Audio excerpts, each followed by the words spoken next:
Welcome to the Political Philosophy Podcast. I'm Toby Buckle.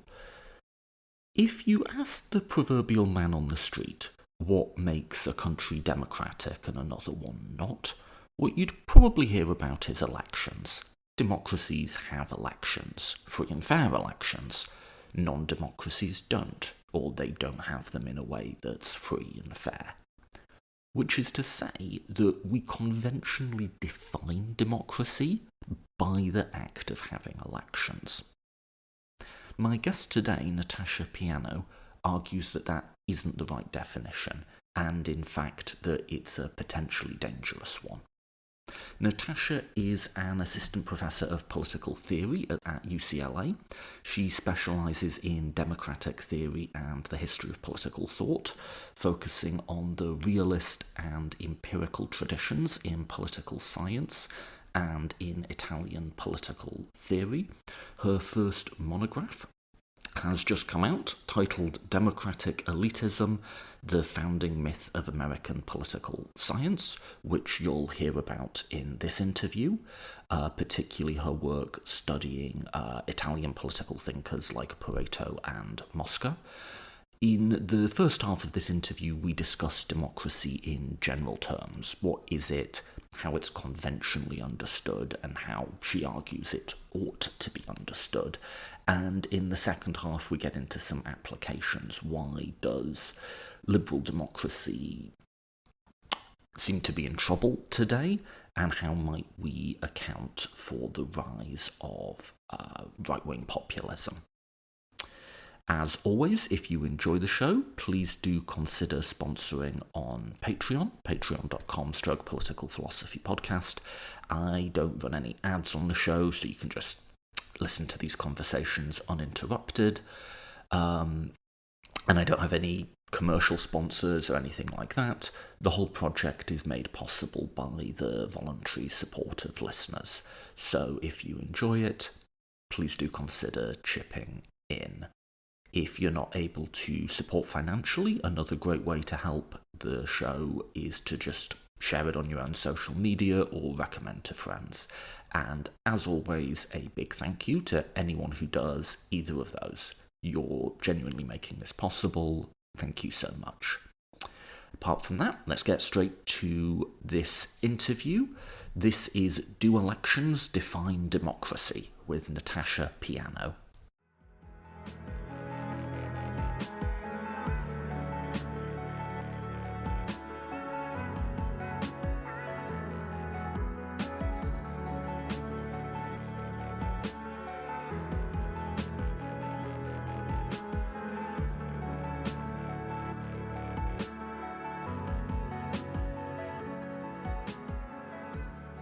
I am joined today by Natasha Piano. Natasha, thank you so much for coming on the podcast.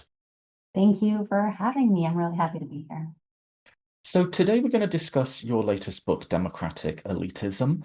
We were saying just before we came on that this is something you've been working on since before our current era, almost before 2016. What was like the origin story of the book? What drew you to this particular time in Italian political history and political thought? And what made you think this is what I want to study and write about?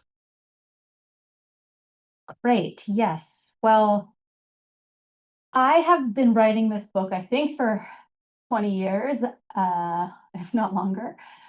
And there are basically two different kinds of strains that led me to where I am today. The first was just this general instinct, or what I typically call this cognitive dissonance or performative contradiction that I felt existed not only within myself vis-a-vis democracy and election, and how we in contemporary politics have oriented ourselves to those terms. I remember as an undergraduate feeling as if, on the one hand, democracy obviously meant fair and free election, and it was the most parsimonious and distilled way that we could really understand that term in modern mass government. But on the other hand, I also knew, and I thought that everyone else around me operated with this the idea that even though we use that definition as a proxy, we simultaneously felt, believed that democracy was so much more than that, and so we just existed with both of these thoughts, and I thought that was a confusing position to be in because it wasn't really working out in the same way or in the way that we wanted to, or it got too confusing to have these two mutually exclusive conceptions of democracy that allowed for some kind of conversation and debate about what it could mean, but never really a precise understanding that escaped the institutional definition of free and fair election. So there was always this idea that perhaps wasn't the best way to orient ourselves towards democracy, and yet we did it anyway because it was fine, right? It worked well enough. And so in that sense, I always struggled with this idea that there was these two mutually exclusive or somewhat contradictory intention positions.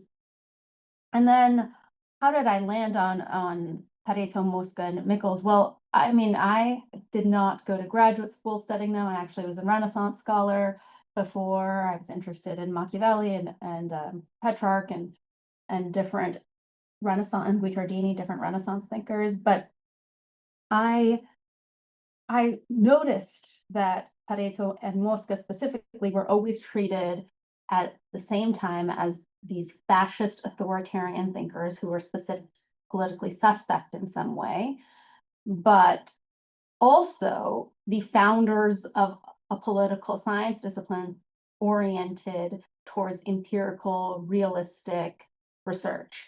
And that to me was strange. I didn't understand why we wanted to identify these figures as both foundational to the empirical political science discipline, as some kind of legitimating factor when it came to empirically oriented or positivistically inclined political science research. And on the other hand, why we wanted to vilify them as fascists, or at least even call them fascists. Why would we want why would we pick these founders if we found them to be politically suspect in the first place? So I always thought that was curious. And when I started to read Mosca actually for the first time, I very quickly realized that even from the translators and editors introduction, that what followed those introductions from the editor and translator was very different content than how these American editors had introduced them. So that kind of sparked that interest, and it sparked my shift away from the Renaissance into delving into this origin story of the American political science discipline and all the social science disciplines for that matter. So to summarize the book and your origin story of it, there's kind of two projects here. I think both of which shine through very clearly in the text. I think, you can sometimes I think you can tell in academic books when the author feels very strongly and very clearly about a particular thing, and that you felt very strongly and clearly that democracy equals election is not a good formula, just shone through the entire text. So that's one motivating thing in the book. And the other is essentially you feel the reception history of these particular thinkers is all sorts of confused and misleading. And we haven't understood them properly on their own terms. Yeah, absolutely. And I mean, part of the motivation for this book was when I was first introduced to this category call of democratic theory called democratic elitism or elite democratic theory. And it's that tradition that's generally understood to equate democracy primarily with the presence of free and fair elections, positing elections as the main institutional mechanism that allows for some popular participation while also actively containing it in a way that's conducive to large modern mass polities. And so the conventional wisdom is that this idea originated with the so-called Italian school of elitism, which is comprised of Vilfredo Pareto, Gaetano Mosca, and Robert Mickels. And the standard story of the genealogy goes something like this. It was these elitist fascist Italians who sought to constrain mass participation through electoral processes. In the post-war period, proceduralist minimalists from Joseph Schumpeter to Richard Posner to Adam Jaworski took some of the Italian findings render elections a necessary but insufficient condition for democratic practice. And then in response to that, realist pragmatists, and I think the best, most recent example are people like Chris Aiken and Larry Bartels, they suggested that competitive election is the only measurable criterion we have to work with. And so it's through this supposed lineage that we landed on this contemporary popular definition of democracy as free and fair election, because at the very least, it helps us distinguish ourselves from authoritarian regime types. So that's kind of like the standard lineage that I was working with in the book. And my book tries to kind of turn the story inside out. And I argue that the Italians weren't elitist theorists of democracy. They were democratic theorists of elitism. And they investigated elite power, not to endorse it as an ideal or to restrain mass participation, but rather to expose how liberal institutions and electoral procedures could enhance elite domination of the majority and threaten the stability of representative government from within. So that's kind of what I was trying to do in the book. Let's just cut straight to the chase, and we can maybe return to the history. Interesting though that is, let's get straight to the nub of, I think, what is really exercising you here. What's wrong with democracy as elections? Surely elections are important, good things.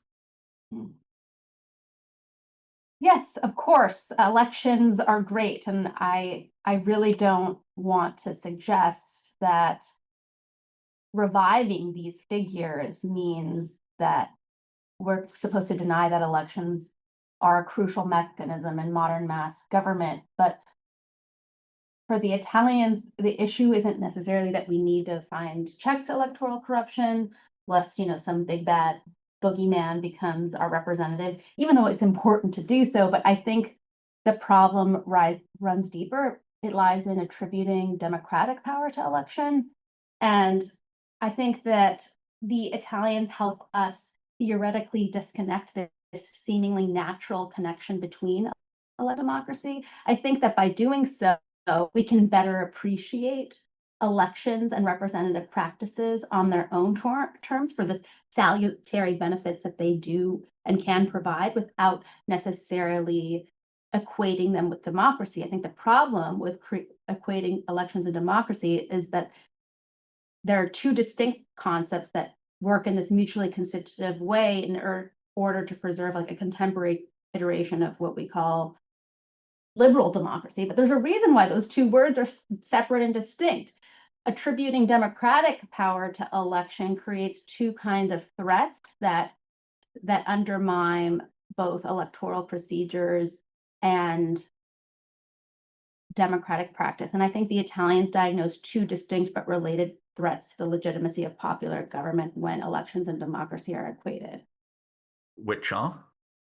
Well, first, I think equating elections and democracy conceals the plutocratic threats of representative systems. So Pareto and Mosca claimed that the connections between electoral institutions and plutocratic governance must be constantly exposed and combated, not fallaciously described as democratic, because otherwise popular government becomes this competition between competing sets of plutocrats that then we unconvincingly call democracy, and no one actually believes it once that has occurred. So I think we're currently facing this precise conundrum when liberal political practices are coming under increasing attack from disillusioned citizens who can, as the Italians warned, credibly contend that elections don't generate public officials who genuinely represent them or even act in their own interests. So there's this plutocratic threat that resides within electoral politics that must constantly be managed and discussed and vigilantly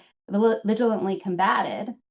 But that plutocratic threat brings us to the second risk in pairing election with democracy, which is the demagogic threat. And I think viewing elections as a democratic expression of popular sovereignty gives potential demagogues, often demagogues who are themselves plutocrats, the ability to claim that they truly represent the will of the people, endowing them with this kind of unfounded right to rule that becomes difficult to dispute. So once elections are understood as this democratic tool par excellence, a leader can claim democratic legitimacy to do as she pleases, even though elections alone don't confer that right. And you can just think of demagogues who win an election and claim the people have spoken. You heard that in this last cycle, you heard that in the whole history of political thought. So I think the issue is not that elections may occasionally produce dangerous leaders, but that the democratic power we attribute to elections enables such leaders to kind of characterize themselves as the voice of the people, and allowing them to deal a death blow to liberal representative government writ large. So you, I think, referenced the Trump case, but you could also do the UK case. You had a 52% majority in the Brexit referendum, and then that becomes the will of the people. And of course, you can point to practical concerns like, well, what does that will have to say about what particular form of Brexit should be pursued, so on and so forth. But there's also just a sort of conceptual concern of, you can say, well, that electoral outcome is one element of democratic process, deliberation, discussion, compromise. Losers' consent are others. What, I guess, Well, go so you're ahead. saying, but I think what's important to appreciate is I'm actually after, well, it's a scary thing to do, right? Is to untether elections from democracy. We're so used to at least positing them as similar, or elections as democratizing, and that might be okay, but I know it's a scary thought to disassociate them, but I'm actually really after the necessary but insufficient logic that we've used in order to discuss democracy, because I think it problematically identifies election as the primary condition and then makes us think about what is it, election plus what else? What is that magical secondary criterion, right? Is it deliberation? Is it referenda? Is it sortition? Is it some other institutional procedure? And I think what the Italian political thought I study gives us a way out of that, where if we actually are brave enough to untether these two concepts, we can think of democracy more in terms of a power or a principle, and less on a specific institutional mechanism, so that we don't end up in debates about it's not election, it's sortition, and it's not electoral campaigns, it's referenda. And I think that is what has been dangerous for us, and that's what allowed us to live in this kind of cognitive dissonance that I was describing earlier. Whereas if we take the plunge and try to actually theoretically disconnect the two, and not rely on the election plus model or the necessary but insufficient condition model, we might really be able to articulate the salutary benefits of elections on their own terms, and the salutary benefits of democracy, again, not as this strict institutional principle like election or sortition, but neither as this amorphous concept like deliberation or agonism or something like that. Instead, it's a certain kind of directed principle or power that allows us to understand not who governs or who formally governs, but who influences the leaders who formally govern. Is it the Plutos, the wealthy primarily, or is it the demos, the many, the people? And how can we arrange different institutions such that that democratic principle credibly prevails? So is that, you said at the beginning of the conversation that there's two definitions. The first we've explored, which is that democracy is about free and fair elections, or that's at least a significant part plus other things. That's one definition. What's the second definition said? Democracy as one in which the many are. No, let me just ask the question. What's the second definition then implicit in that two definitions model?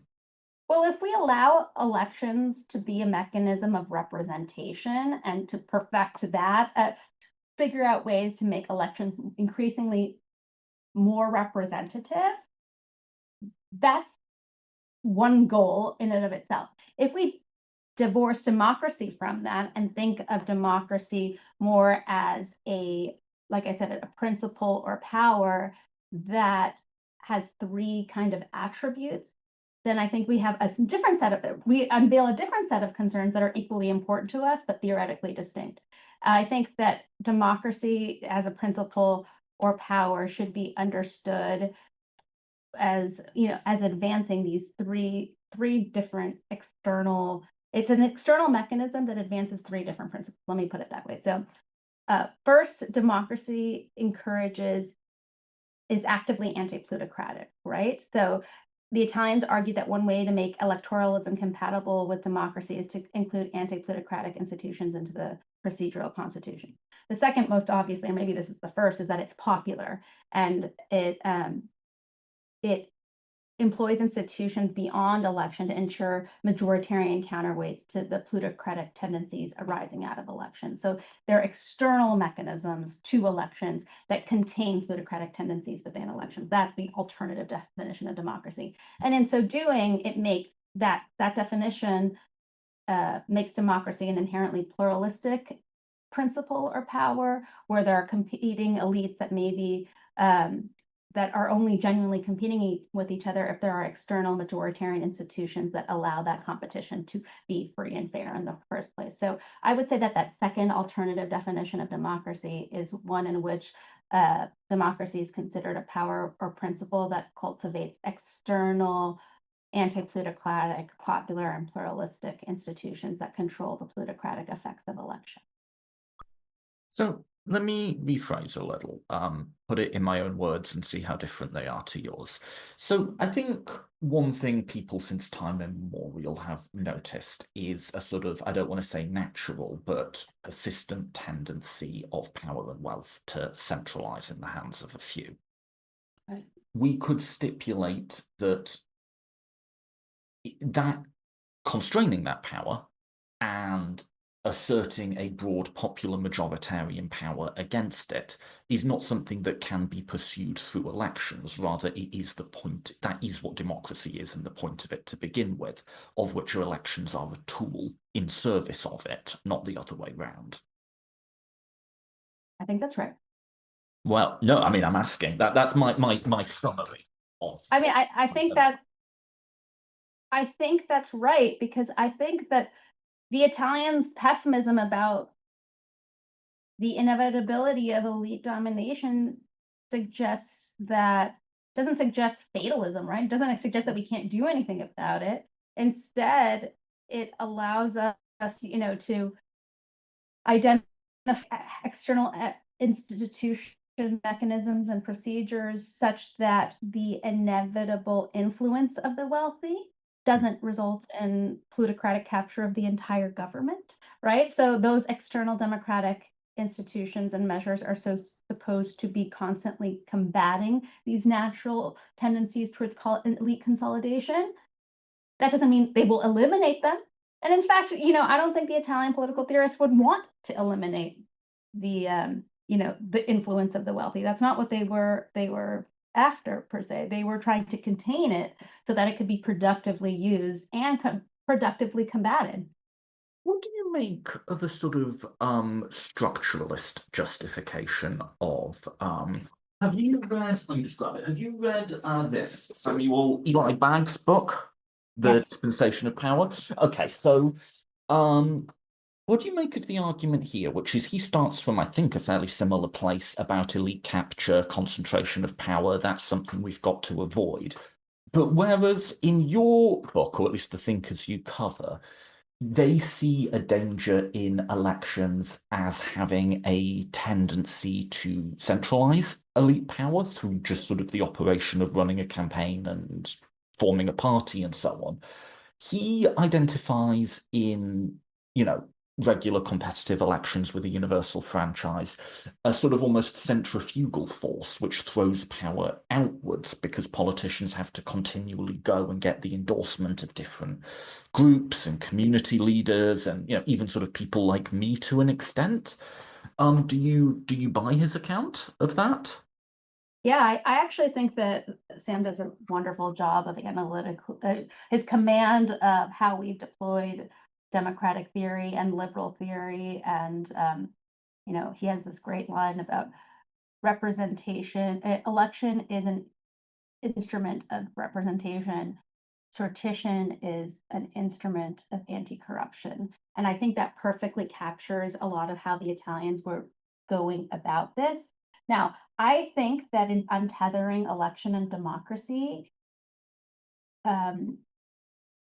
I don't mean to say that elections can't have democratizing effects, right? And that's exactly why there's this centrifugal, it's actually a Paretian term, the centrifugal dispersion of power that electoral combinations allow can be productive and healthy. But that doesn't mean that they're democratic.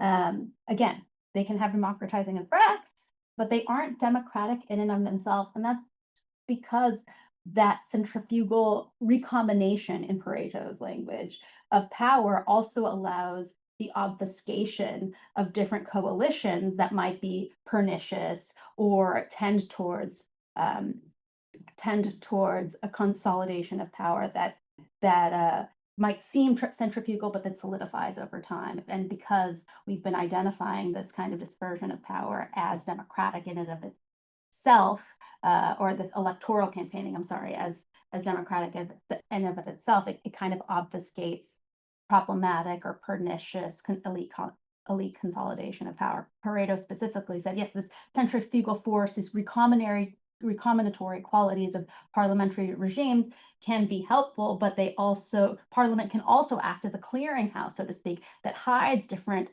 financial collusion, different types of financial collusion between military, economic, technological, and political elites. And so that's why it's not necessarily a democratic enterprise, even though electoral politics and the recombinatory possibilities contained within it can have democratizing effects. So to put it in very simple terms, it's not either or, it's both and. It's not electoral politics can centralize power via this story, or it can disperse power via this critical realist story. It's both. It, to an extent, can disperse power and can centralize and obfuscate power. Yeah, exactly. And that's why, I mean, Pareto and Mosca, they were both, their critiques of electoral politics in no way undermine their status as kind of champions of representative institutions. They just thought that the best approach would be to be honest about their vulnerabilities and identify external electoral mechanisms in order to contain the tendencies that can be problematic. Since it's hard to be completely transparent about how parliamentary politics or representative government operates. It's exceedingly hard, and that's why we wouldn't want to necessarily put all our eggs in the basket and say that electoral politics is representative and democratic, and then a unicorn is going to come and it's going to, if we just wait till after this one election, electoral politics will restore itself. They thought that that was hopelessly optimistic, and that the best way to preserve the function of accountable leadership selection in electoral governments is to be honest about electoral shortcomings. So another thinker, a non-modern, I was interested to say for you to say you were a Renaissance person to start with, because the name that kept coming into my head in reading this book, which you do touch on the links with, is Machiavelli, not the sort of conventional image of Machiavelli as a sort of realist, if not a moral thinker that comes from the Prince. But I'm a Machiavelli person. I like Machiavelli. My reading of him in the discourses and to a degree also the Florentine histories is as presenting a vision of the world in which in all societies there is a fundamental, or all complex societies, there is a fundamental tension between the rich and the poor, the few and the many, which honestly is more psychological than economic in nature. It's about the will and the urge to dominate and the anger and frustration and backlash at being dominated that to some degree can be managed or funneled through structures, but never goes away or is fully harmonized. It's the Florentine histories I read as an almost endless cycle of elite arrogance and overreach and popular backlash, just sort of alternating. And something like a republic to Machiavelli is a way of channeling that and putting it towards useful ends, but it doesn't get rid of it. Um, and again and again, as I was reading about the people you meant, I said, this is the discourses, isn't it? And you sort of touch on that towards the end. Is there some sort of peculiarly Italian tradition they're drawing on here? Or is that just perhaps like a bit of an analog that you could draw? Absolutely. I think that the type, Pareto and Mosca are known as the modern Machiavellians, and I think that's the right moniker, just not for the reasons that American political science would later understand. And I don't know if I mentioned this to you earlier, but I think Pareto and Mosca, or I know, they both identify Machiavelli as an inspiration, or at least one of the authors in this lineage. Pareto specifically says that his whole entire corpus is modeled after the Machiavelli of the discourses, and specifically the humorial theory of politics. He writes that at the end of his life, and in his last work, penultimate work. And so yes, that's clearly the inspiration for Pareto. And similarly, Mosca he thinks that Machiavelli didn't go far enough in identifying the plutocratic threats of the Florentine Republic. And whether that's true or not, you can read Yves Winter's book on this. He writes a great book about the scathing critique of plutocracy and banking in Tuscan Italian history. But be that as it may, Mosca thought that Machiavelli would just roll his eyes if he were to see what happens on our own stock exchanges and their relationship to parliamentary or representative government structures. So in that sense, they definitely are in this lineage. But I think, and more broadly, they could be understood as Machiavelli as many Anglo-American political scientists say, in this tradition of realism. And there's this tendency to cast, people like Machiavelli as the first or political theorist, or among the first among some of the first political theorists. And I don't know, I think that might be wrong in some sense, or not very helpful, because At the very least, it wants a bit of nuance then. Like, there are some senses in which Machiavelli fits in the realist tradition, but then when people like say, oh, he's a modern social scientist, like, okay, but he isn't, you know? absolutely, absolutely, yeah, exactly right. I mean, and even But there's there's this. a groundedness to Machiavelli. There's a skepticism about the utility of overarching ideals of justice, or even if justice really is justice and maybe it's this other thing. He's not doing controlled trials and stuff. He doesn't have that sort of instrumental rationality. But yeah, sorry, go on. Yeah, no, I think that's a great point. I mean, I think there is a connection here, and that political realists often claim that politics is a category distinct from morality or has its own normativity. And I'm not so sure that any of the Italian thinkers want to create a space between politics and other spheres. I think that they want to eschew moralistic discourse in any sphere whatsoever. I mean, Machiavelli famously says that there's nothing in this world except the vulgar. And I think what he means by that is that there's no special kind of morality that governs politics, that actually politics governs the whole world, or the vulgar just governs all of the different spheres. And so there's not necessarily a different kind of orientation, which is distinct from how many political realists describe that one of the central attributes of the orientation. I think that realism is not as productive of a label as this pessimism I employed, or I thought that the pessimistic approach better encapsulates how this Italian political thought that I studied works. At the very least, you're running into a lot of dangers of anachronism with the realist label. I mean, I think certainly if you're going to think about like a sort of Karl Popper-esque rationalism in politics sort of thing, and to try and project that backwards to certainly to Machiavelli, like, no, that's not something that guy has in his head, you know? Sure. And And then similarly with Mosca and Pareto, realism just is so it's a presentist adjective in some sense, because what's going to seem realistic to mid-century American political scientists who think that the best definition, or most realistic definition of democracy, is competitive election among elite interest groups, was wildly unrealistic and fantastical to Mosca and Pareto, for example, who thought that it was utopian to think that that was going to be provide sufficiently democratic results. I'm blowing us a bit off course here, but this is just something I've been thinking about, and I'm going to try your opinion on it. Um, I think there's what you call pessimism. That's a sort of broad through line that you can draw through a range of different thinkers going back in time that you could say, okay, that's a through line of like realist thinkers, which, you identify in this case as like you're never going to completely get away from the pernicious power of plutocrats and elites. That's in these thinkers, that's in Machiavelli. I would also sort of say, even more broadly, politics goes on.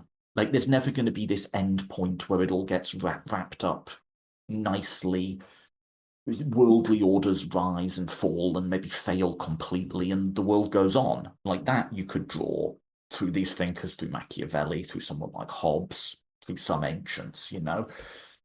I wonder if this other element of realism, that there is a distinctly political realm with its own normativity, I increasingly wonder if that's much more of a modern thing. Like that's us at the latter half of the 20th century. And you can find antecedents of it. Certainly, you can take a particular quote and say, okay, that kind of looks like this. But that's actually, the long 90s and John Rawls and our own particular age. And that wasn't such a thing for people going. Like I say, you can find the odd quote that speaks to it, but I don't know. I'm just playing with this idea in my head that that's an idea that we map back, but I'm not sure was necessarily there. But I don't know. I'm very much just sounding that idea out. No, I share that intuition. I mean, the common quote that's projected is Thucydides, right? And Thucydides is used as this classic, the first exemplar of political realism, because he distinguishes politics as a realm distinct from morality. I think what makes the Italian political thought I study, or this tradition, distinct, even if you could project it back to the Greeks, then I think that there is an anti-Greco or Latinate orientation towards this orientation, which is precisely as you describe, that if that that there ought to be no distinction, or there's at least an anti-Platonic orientation against moralism, that Pareto, Mosca, Machiavelli, Guicciardini, Petrarch, Boccaccio are constantly in conflict with. And that's why their thought is so easily misunderstood, not only by continental philosophy, but also by Anglo-American philosophy, because there is this foundational distinction and anti-Platonism at the heart of the humanist endeavor that I think is imbued in all of Italian political thinking. And so I think that that's why all of these figures, Machiavelli, Pareto, Mosca, they're easily transferable, but that allows for so much misappropriation. So, what does this mean today then? Because I was sort of struck by, at the end of your book, your conclusion, you mention contemporary populism as a response to the failings of this kind of, let's call it an elite model of democracy. Democracy is about elections and rule of law and that story. It seems to me there's two ways in which that story is told. I'm curious which one, or perhaps neither, um, you ascribe to. So there's two ways you can tell that story. One is that the system has allowed and concealed and to some degree justified concentrations of power that have now become dangerous to the system itself. So you could look at someone like Elon Musk in that realm. The other is that the people as a whole are reacting against concentrations of wealth and power and turning to a sort of strong man to sort it out. What do you make of those two stories? Well, I I think it can be both at the same time, in the sense that there can be a response, or that the system has allowed concentrations of power that have become a threat to the body politic, and that is true. I think it can also be the case that the people are reacting to that, or react to that, while at the same time, um, Yeah, I think that the people can be reacting to it. It might not be that they're turning to a strong man. It might simply be an effort to express contestation of that concentration of power in through the only mechanism through which they've been allowed to do so, which is electoral politics. Now, that doesn't I don't mean to say that that means there aren't other reasons why right populist voters are motivated to preserve systems of domination or reenact systems of domination, racism, sexism, whatever you want to call it. But I think it's a mistake on the left's part to identify that as the cause or the problem. I think that's one of the reasons why many working majorities feel like they have no other choice but to express dissent through this kind of anti-elitist rejection through electoral mechanisms. And that's because that's the only option we've kind of afforded. But that doesn't mean to say that there aren't other variables in contributing to that kind of momentum. And I do think it's a mistake to kind of isolate any single variable as the reason why there's been a rise in contemporary right populism or populism, as we use the word colloquially, I guess, in the present moment. Why that's been the case. I think Pareto and Mosca encouraged intellectual elites primarily, but also political and economic elites to take a step back and understand the system that has brought this anti-elitist sentiment in the first place. And they would first and foremost blame elites themselves as opposed to blaming, working majorities or whatever very real prejudices they might hold. But I think that is a much more productive posture from the perspective of elite theory than isolating some variable and then creating more of a rift between the elite and the mass. In fact, Pareto and Mosca were constantly working to identify different kinds of elites and different kinds of coalitions. In Pareto's case, it was between speculators and rentiers, for example, in order to really isolate the different kinds of elite and vast landscapes that might be operating in a given moment in order to address it, right? So I think that is a pretty productive posture, but one that we haven't really heeded in our own contemporary moment. Let me push back a bit because I remember getting to the end and thinking, yeah, I don't know if I agree with this. So I think there's two ways, though, to give you a sort of another branch that sort of reaction narrative could be told. One is that we're looking at a general breakdown of trust and legitimacy, which surely there's something to. The other is sort of that is literally the motivation of a significant part of the voters of populist right voting blocs. So the first story would be something like elite power has concentrated and been used badly. You could point to, I think, particularly the Iraq War and 2008 crash as things that delegitimized the system and lost trust in it. And as a result, when far-right populists come along, the sort of governing elites have less credibility to say, don't listen to this guy because they're not as trusted anymore. Sure, I can see that story. The second story is that to some degree this is the Bernie Sanders story, right? That both parties have failed to, I'm talking in the US case here, address concentrations of wealth and power and plutocracy.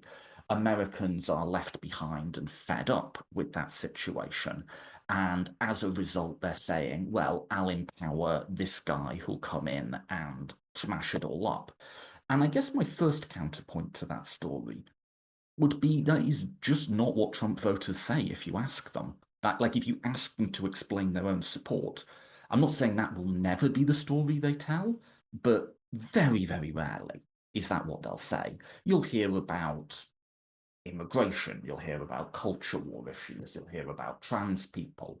It just seems a bit, if we are going to tell that second story, it seems a bit strange to me to sort of project these reasons onto these arguments onto electorates that they're not making. Does that make sense? Yeah. Well, I mean, I think it depends. I think that globally, there are certain kinds of response. First of all, I don't know. I think all of those reasons, so to speak, might be very real. I don't want to deny that, but they might be part and parcel to a larger response that isn't articulated. Now, we don't want to necessarily project that onto groups that wouldn't say it, but there are plenty of groups who do, right? I mean, I don't know if you've ever met a Simi Valley Republican, but there's constant, especially not necessarily in working class majorities, but there are a lot of elite coalitions that make up the contemporary right that doesn't exclusively rely on working class majorities. This is exactly what Pareto and Mosca were trying to point us towards, is that there are large elite mass coalitions that propel this kind of electoral victory forward. And if you've ever met a California Republican, you'll know very well that they will certainly identify that anti-elitism as a motivating sentiment, or common phrases, a vote against in the 2016 election. It was very common among right voters. You can also see this in the way that the electoral map has shifted from 2016 to 2024. And that's why I don't think that the idea that it's just a story about immigration or these racist variables are enough to account for these kinds of electoral victories and their re-legitimation, right? Because it wasn't just a blip after 2016, it was identified as this kind of aberrational event. And we're clearly now in a position to see that it wasn't aberrational, that it's a sustained sentiment, and that I don't think single variables, as true as they might be in and of themselves, can really account for that. Well, sure. I mean, any election is multi-causal, right? Like you're talking about what, about 80 million people in each of the parties' coalitions. So there's never going to be one cause. Certainly, it's the case that we're not just looking at frustrated working class, but that would be kind of my point in rejecting that economic anxiety narrative, is while there has been class de-alignment, the average Republican voter is still somewhat more affluent than the average Democratic, and the bottom 25% still, not overwhelmingly, but still tend to vote Democrat. I mean, to the extent you're like California Republican who owns a car dealership, right? You'll get the language of anti-elitism. But I mean, what does elite mean to them? Does that just mean I don't like paying higher taxes and I identify that with the elite? I mean, would you get out of that person a story about concentrations of wealth and plutocratic capture? I'm not sure that you would. Uh, right. And I don't think that their response is necessarily the one that Pareto and Mosca described, even though Pareto and Mosca would use that as an explanation. But I think Pareto probably said it best when he identifies these demagogic figures as demagogic plutocrats, because what's attractive to parts of these coalitions is not necessarily this populist champion, but a plutocrat who identifies with other plutocrats and is able to draw in um, that part of the coalition in, because based on an idea of credibility, based on idea an anti-intellectualism that I think, I can understand. One can understand why that anti-intellectualism among the right exists, and based on some kind of more honest appeal. So that's why we can have something as contradictory as a demagogic plutocrat, somebody who doesn't eschew necessarily his plutocratic status, doesn't reject it as or present himself as a champion of the people. And I think that is also revealing of what makes this demagogic plutocratic figure more attractive, and why that reveals that it can't be linked to a single variable among, working class majorities, whether that be racism or sexism or um, any other kind of single cause. So I guess I am agreeing with you in that sense. Yeah, I don't know. I mean, I think we're maybe have slightly different Instinctive. Yeah, there's not a single variable. I think you can talk about what are more important variables, of which in the American case, surely race and gender are the two most important ones in movement there. Like most empirical studies would say, attitudes towards gender and race are the big variable in who swings in 2016, who swings through that period, and who stays there. Much more predictive than economic status, income, anything like that. I Right. But that so I think that's right. I think that's really right. What I think Pareto and Mosca's analysis offer is a more structural account of why those become catalysts more important. why do they? And they think there's a larger economic and political story at play there that has to do with elite corruption. They think that that might be a catalyst that isn't necessarily just, people aren't born this way, people aren't born in this particular ilk. If that were the case, then they'd be much more fatalistic figures than we'd even describe them to be. They're not. They think that they think there's much more movement, and they think there's much more responsibility among the elite class. Not because working classes are simply dissatisfied with economic their economic circumstances, right? They don't think that that's they reject kind of any Marxist or socialist orientation towards that causal explanation, but they do think that that elite corruption and the lack of ability of elites to listen and respond to the desires, needs, and most importantly, feelings of working majorities is a huge catalyst why people will and eventually readopt systems of domination that are on a more local scale. I guess the one simple challenge to that is, isn't it just one step too many? Or like all other things being equal, wouldn't you want to go with the simpler explanation? You can come to a sort And of what is that? What is that explanation?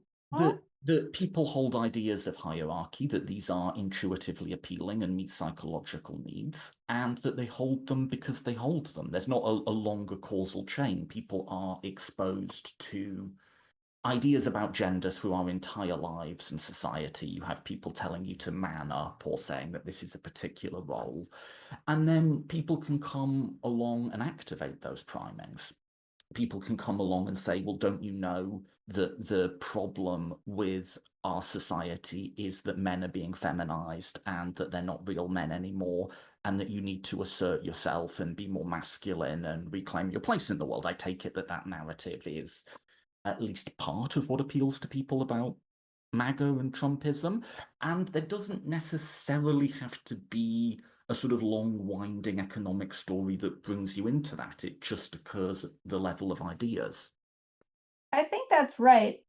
But what Pareto and Mosca wanted to explain is how that changed over time. It doesn't explain change over time of those propensities and how they are inflected in electoral choices. I mean, right? It doesn't explain the last 25 years of shifts in electoral or the rise of the contemporary right populist movement, or the left one for that matter. And so I think that's where, yeah, you can adopt that more simple parsimonious story, but then it doesn't explain why regimes rise and fall. And that's what they were after. That's what they're trying to do, is take a longer view of what it is that allows different regimes, and in their case, electoral republics, to remain strong and cohesive, and what pulls them apart from within. And if it's the case that people just are racist consistently and are sexist consistently, which they are, they wouldn't deny that. I don't know if they would necessarily I mean, I can't speak to that, but in that sense, it's totally anachronistic to project what they would say about that.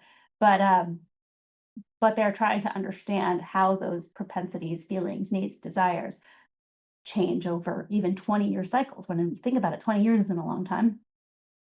I think so. The challenge then would also could be put to someone arguing my corner. Okay, but one, how do you explain it historically? And two, what do you do about it? If people are just racist, where do you go with that thought? I mean, I guess I would use the same language back, and I'd say, look, we're talking something that's clearly multivariable here, right? Like the different things that go up into people having racist or sexist attitudes. It's not one thing, it's not one story.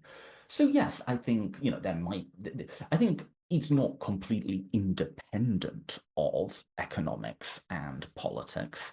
I think certainly there's probably something to the story of elite trust. To what extent you trust someone in authority to tell you these beliefs are bad and pernicious and harmful. That might come into it. I think there's also an element here, though, where the causality just exists at the domain of ideas. Like, I think one of the big changes that's occurred over the last 20 years is young men have been exposed to, particularly online, but not exclusively online, far more overtly gendered material, the Andrew Tates of the world, the manosphere, the meme pages, so on and so forth, that those ideas have just been preached more loudly and more aggressively. And likewise, we talk about feminism coming in waves, right? There's been moments where it's been very forward and very aggressive, and moments where it hasn't. What's the ultimate causality behind at some points people want to make a point more loudly? I mean, I don't know, why did we have what we had for breakfast? But at some points, like the ideologues on one side or another are just louder and get their ideas out more. And yes, there's things about the world, perhaps, and material circumstance that make those ideas more or less attractive. But what do we do about it? I think we have to tell people that they're wrong. I think we have to tell people I think to take the case of gender, I think as a sort of, I think fairly ordinary straight guy, we have to tell men that you're being misled. You're being told a story about how your masculinity is being taken away from you and the world is being feminized. That's bullshit and isn't gonna make you happy. It's not gonna lead you to having successful relationships with women. And the people telling you that are lying to you in a sense. I think that's my what do you do about it, much more than we have to fix the constitution and the economic system in order for these young men to feel better. I think we need to tell them they're full of shit, essentially. A bit long, but that's my response to that. Yeah, well, Pareto in particular had no problem doing that. So much so that, then he ended up getting blamed for things. He would always, he would roll his eyes at these, what he called humanitarianism, but he just meant like condescension. He rolled his eyes at superstition, wrong narratives all the time. But, and so I don't think, I mean, I think he would tell you to continue to do so, and of course tell people they're wrong.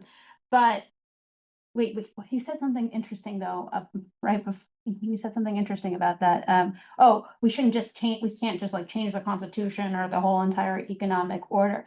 Maybe not. But I think that this is the most that if there's any kind of change that could occur, this is a moment that makes me believe that it's a moment most prone to at least a conceptual disentangling or reorientation. Let's put it that way, a conceptual reorientation, because maybe we won't change the constitution, maybe we won't overthrow an economic order. Pareto and Mosca were concerned that if nothing was done, then there would be an imminent revolution, right? They were worried that their own fragile nation state of l'Italia, which was presumed to be some kind of constitutional monarchy, would completely and utterly fail if nothing happened. But they even had more humble preoccupations. They really were concerned that election and democracy would become conflated in such a way to undermine the benefits of both, as we were talking about in the earlier part of the podcast. And I think that there is this feeling that maybe right now election and democracy could be separated given the political global climate, where it seems much more tangible than it did in 2014 when I started writing this. That that seemed preposterous then, but the world has changed so much that I think that the masses, the working classes, could actually entertain a theoretical disentanglement of election and democracy, just because it corresponds better to our political situation than the one that we've been operating within this time. So, I mean, it sounds like that requires a huge amount of faith and mass epistemic capacities to think that election and democracy could be disentangled after 100 years in which they were equated. But maybe not. Maybe the political terrain has enabled that disassociation to occur, and in so doing deflate the democratic expectations out of elections so that maybe we can disperse power differently or more beneficially. So to close, what does that look like? Because, I have been skeptical of any narrative that says fixing racism or sexism has to be put on the other side of us achieving this system level change that I care about, right? I'm cautious about that. I've also been cautious of this idea of like we have to let the system collapse in order to save it, or that a collapse is imminent. I don't know that history has laws like that. It's just stuff that happens.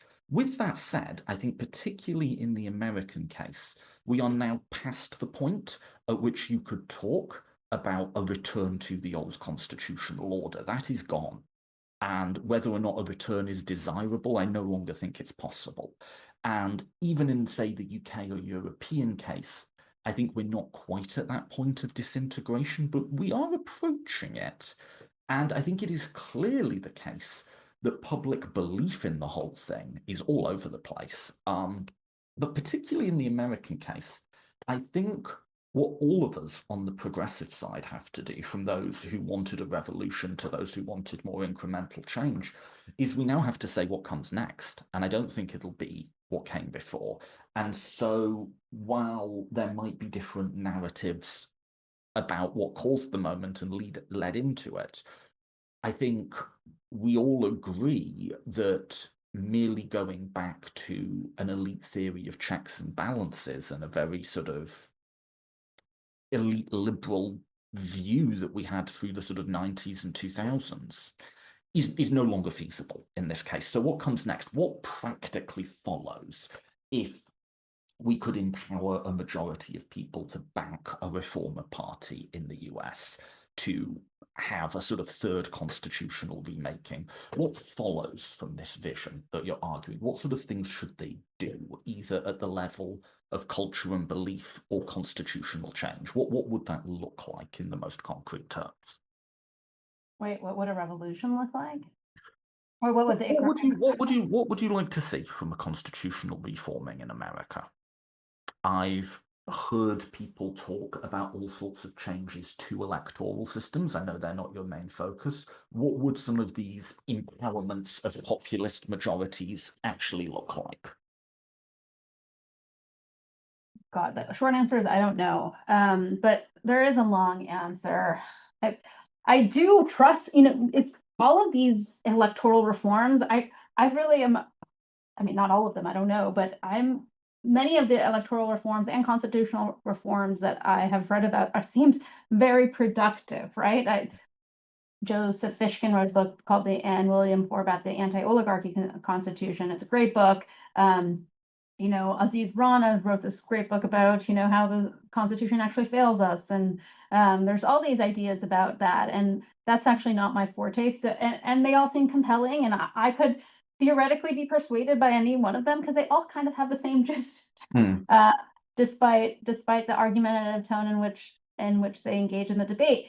But I do think it's really important for at least from the Italian political thought I study, the real issue is about generating elites who are genuine aristoi, who are genuine, who can be considered credible leaders. And what does that require? I do think it requires a more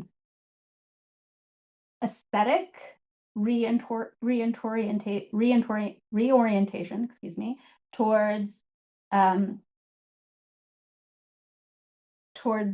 working majorities, towards other elites. And I think that any of these constitutional proposals or economic reforms could actually be enacted if there was that aesthetic reorientation among the elite class to begin with. I mean, I think that there's a reason why there's this rise in anti-elitism that is propagated by elites themselves, and they might be using that as a tool, so to speak. But I think there is a place for um, more listening among all types of elites in order to translate these kinds of grievances into structural reforms that obviously wouldn't necessarily mean an entire revolution, but might actually just slowly change the dynamic between the elites and masses that's currently occupying our political landscape.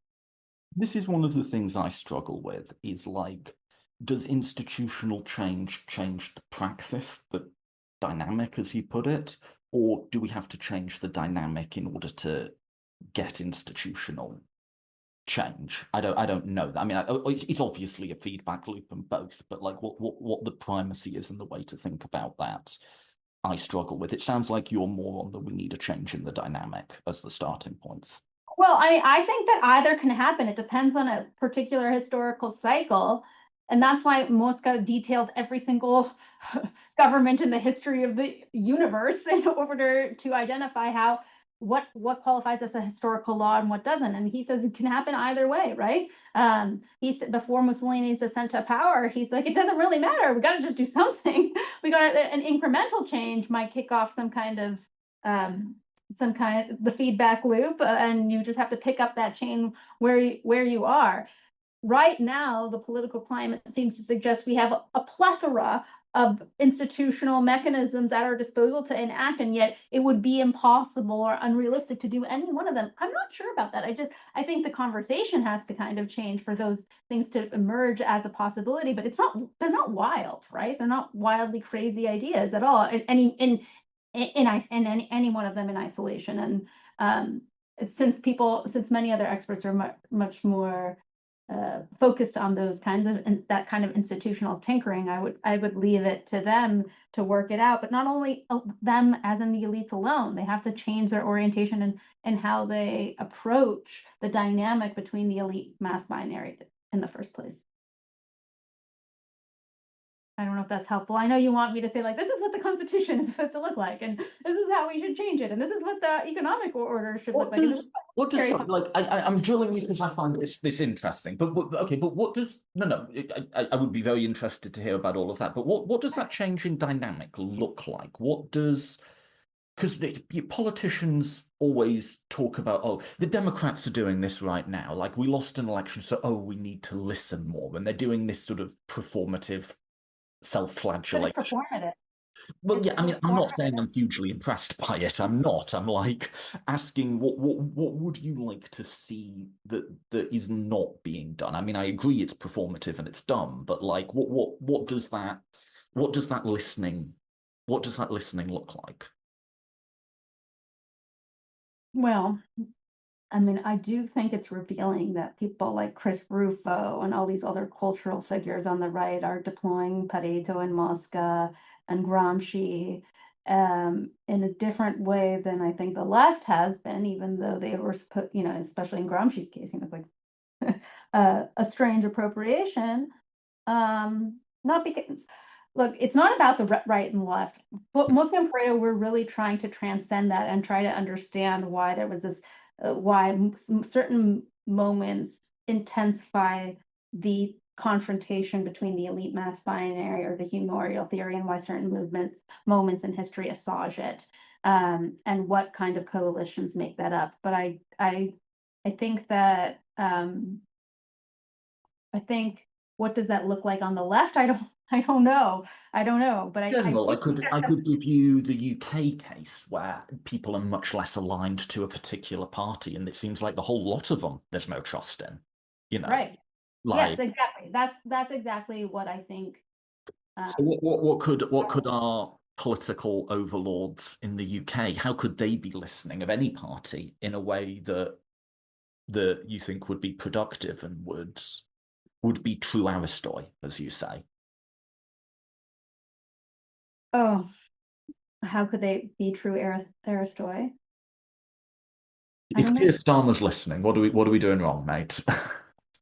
Um, well, I don't know. I mean, what are you doing wrong? I do think there is some kind of blame game among the elites that, oh, it's the technocrats. Hmm. There's a blame game that always happens. It's really the technocrats who have taken away kind of accountability or agency in the age of expertise, and then the technocrats are going to say, no, it's these politicians who pander. And I think there is a lot of um, Hmm. blame that happens. And again, this isn't an ideological position. I think this is the broader critique of a dying ruling class, is that there is this infighting that goes on, short-term infighting about who's to blame in some kind of in a particular electoral cycle, in a particular contestatory moment. And I think that isn't the way to go.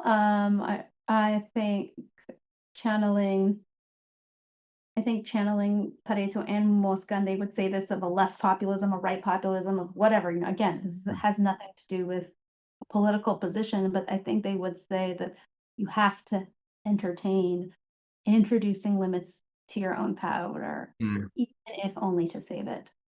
And that's why I call them democratic theorists of elitism, and that's why they might be more optimistic than I suggest in the book, because they think that that is a plausible, realistic option to convince elites of whatever variety and whatever coalition to introduce broad constraints to their own power as the only way to faithfully demonstrate an adherence to the state, the Hmm. polity.